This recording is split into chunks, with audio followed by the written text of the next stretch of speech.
3 menit belajar bisnis kuliner bareng Foodies. Nah ini nih, 5 tips memilih lokasi bisnis kuliner yang tepat. Yang pertama, lokasi bisnis yang sesuai dengan target pasar. Dalam membangun bisnis kuliner, teman-teman harus mempertimbangkan siapa saja target market teman-teman. Misalnya, kalau teman-teman mau membuka restoran mewah yang harga makanannya cukup tinggi, maka lebih baik pilih lokasi yang berdekatan dengan tempat-tempat yang sering dikunjungi oleh orang-orang di kalangan menengah ke atas. Begitu juga sebaliknya.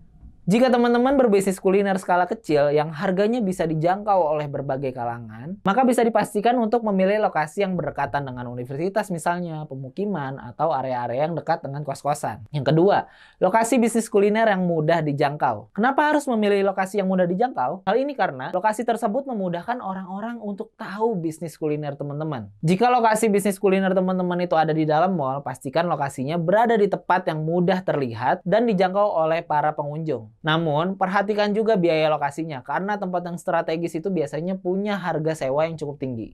Yang ketiga, lokasi dengan lahan parkir yang luas. Tidak sedikit orang mau untuk menghadapi hal-hal yang merepotkan, termasuk soal mencari tempat untuk parkir kendaraannya. Gak menutup kemungkinan nih kalau ada konsumen yang batal datang ke tempat teman-teman karena niatnya untuk pergi ke sana, parkirnya ribet, atau bahkan penuh. Jadi usahakan nih teman-teman yang berniat untuk membuka bisnis kuliner, pilihlah lokasi yang cukup mudah untuk para konsumen parkir. Yang keempat, hindari sikap impulsif saat memilih lokasi bisnis kuliner. Misalnya, kita hendak mendatangi suatu tempat yang hendak disewakan untuk membuka bisnis kuliner. Maka jangan tergesa-gesa untuk memutuskan untuk mengambil dan menyewa tempat tersebut. Hanya karena sekilas kita lihat tempatnya baik dan harga sewanya murah. Pikirkan baik-baik secara matang dengan beberapa pengambilan keputusan. Jangan lupa untuk mengecek hal-hal lain seperti kondisi kelayakan bangunan, kondisi keamanan lingkungan daerah sekitar, kondisi jalan menuju lokasi, dan hal-hal lain yang diperlukan. Yang terakhir, yang kelima, pahami komitmen yang dibuat saat menyewa lokasi. Pahami juga nih komitmen apa yang sedang dibuat. Jika kita menyewa ruko untuk dijadikan tempat berbisnis kuliner, sebelum menandatangani perjanjian sewa dengan pemilik, si pemilik harus paham isi surat perjanjian tersebut. Jangan sampai ada hal-hal yang